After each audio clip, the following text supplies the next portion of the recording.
How to check recent activity on iPhone. To get started, first of all go ahead and open up the Settings application on your iPhone.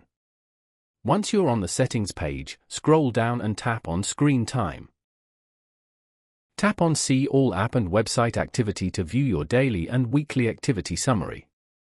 From here, you can also see your most used apps and visited websites. You can also filter by day and week by using the tab View.